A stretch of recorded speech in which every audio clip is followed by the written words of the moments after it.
That guy on bass here, you can call me Chris, and today we will be checking out and discussing the brand new Dingwall SP1.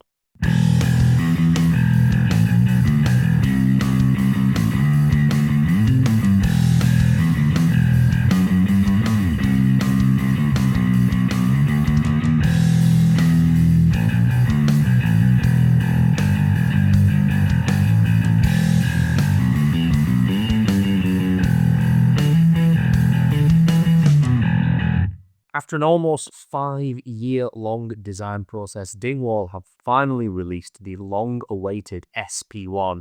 I've got to say, straight off the bat, this bass feels seriously refined and well-tuned. The bass features a slightly thinner alder body with a maple neck, rosewood fretboard, and 22 banjo-sized frets.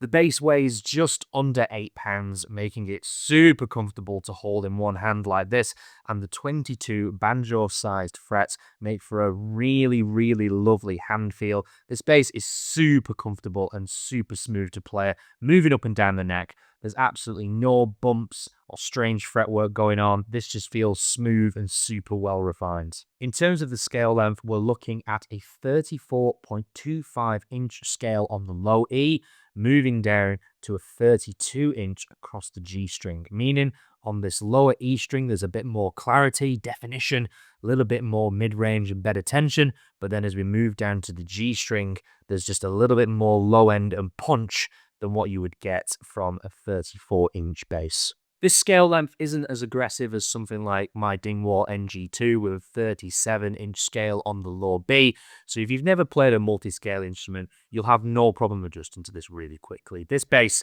hardly feels like a multi-scale. There's not a huge angle across the fretboard.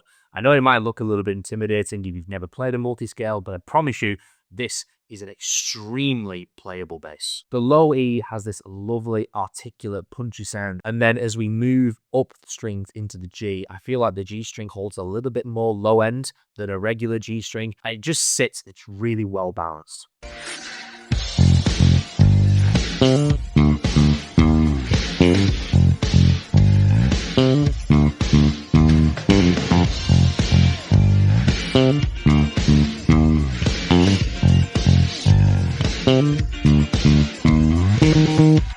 Another feature that I think a lot of people will miss in the SP1 is this super cool and ultra minimalist bridge system. In addition to the individual flexibility of being able to adjust the string heights and the intonation on each individual string, you can also raise this entire bridge unit up and down, which is really great if you're planning on using heavier or lighter gauge strings and don't want to massively mess with the intonation of the bass itself. This also reduces the angle of the string itself, making palm muting a little bit more comfortable. Also, we're lessening the risk of breaking a string. The headstock itself is also super cool in this natural finish, and then if we flip it over, we've got these lovely minimalist open gear tuners that feel really great and really smooth with just that right amount of resistance while you're tuning the string. Moving on to the electronics here, we've got a PJ pickup configuration along with a volume and tone control completely passive, and then we have this 4-way rotary selector switch. On the 4-way rotary selector switch, we have the neck soloed, we have the neck and bridge in series, the neck and bridge in parallel, and finally the soloed bridge pickup. I think a lot of people can be quite skeptical of basses that don't have a blend style control, unlike the Dingwall, which is a bit more of a preset based approach. Frankly, this doesn't bother me at all, as I prefer just having 4 specific options to flick through on the bass. If I was able to control this blend with finite detail, I would literally just sit there all day blending the pickups in and out. One of the features I really like on my NG2, I'm really glad that has carried over into the SP1. Let's have a listen to those pickups now and see how they sound.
So let's talk pros and cons of the SP1.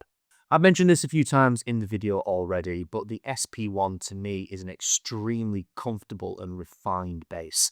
Just holding it in your hands, you can really see how the 5 years of research and development has gone in to craft this bass and make it feel ergonomic to hold and to play. I completely forgot to mention, but the 5-piece bolt-on neck and heel access here is extremely comfortable when you're moving up to that dusty end of the fretboard. Although if you were a real bass player, you would never go up there. You would be a grown-up and you'd be a professional, and you would stay down here where you belong. I think a good way to think about the SP1 is if you were to take something like this, which is my 80s Japanese P-bass, which is quite traditional in the way it's put together, take those features, break it down, you would probably come up with, in the end, something very similar to the SP1. We've got a thinner body, more tonal options in the pickups. We've got an overall better and more controllable bridge and a much more comfortable neck.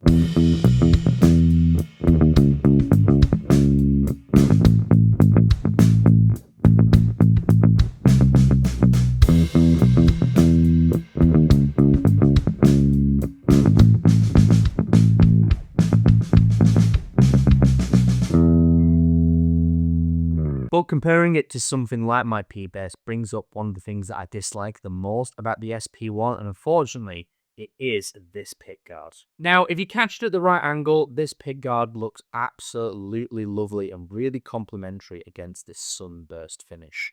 However, in the wrong lighting, to me, it looks a bit plasticky, like a plastic gold. It's got this glittery kind of finish on it, which is nice, but it's not really to my taste. I think this bass would have really suited an anodized gold or even like an unfinished brass style pickguard. If you look at my P-bass, we've got this unfinished anodized pickguard, which absolutely pops in every lighting, really sits and complements the vintage feel and look of the bass. And I think this is something Dingwall should have done with the SP1 too. The next thing, of course, is the price. There's a common misconception that the SP1 is just a cheaper Super P that's been changed to an import model and sold on with a big price tag slapped on top of it. Having spoken to Sheldon Dingwall when he came on the In the Pocket podcast about a week ago, he told us that the SP1 has been completely redrawn and redefined at least twice over the last 5 years. The headstock shape, the tuner placement, and the pickups have all been completely redesigned for the SP1. I think a really good way to think about it as well is don't think about this as Gibson versus Epiphone when it comes to the custom shop and the SP1. These are two very different basses that are designed completely different and shouldn't really be compared that much. There's also a couple of other things mentioned to me that factor in when deciding the cost of the SP1. One of them being the cost of a CNC machined bridge similar to this one found on the SP1, especially when you compare it to a die-cast bridge made in the tens of thousands that you would get on some other basses. There's also some other little bits, mainly the price of Canadian maple, how Dingwall choose to have their working relationship with their suppliers, i.e. they don't want to rip off their suppliers and they want to work with them as business partners. And also they've told me the cost of manufacturing a multi-scale neck is ultimately more expensive than a parallel fretted bass. Dingwall have chosen to give me that information, so I think it's only fair that I give that to you as well. That being said, this bass coming in at around the £2,000 mark ultimately is quite a lot of money, but I will say, in all fairness, this is easily one of the most comfortable basses I have ever played. It sits on the leg extremely well. It holds a strap extremely well also. This is very, very, very playable, and I hope on the video today it comes across just how good this bass sounds as well. I'm not the biggest lover of the finishes. This Sunburst style one is my favourite, even though I have very mixed feelings about the pickguard.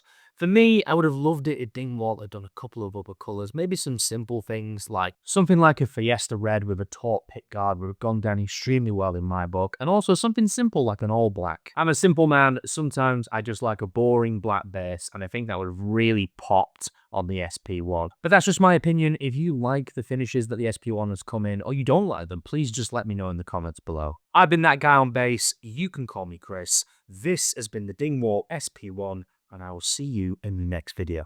Tatty bye.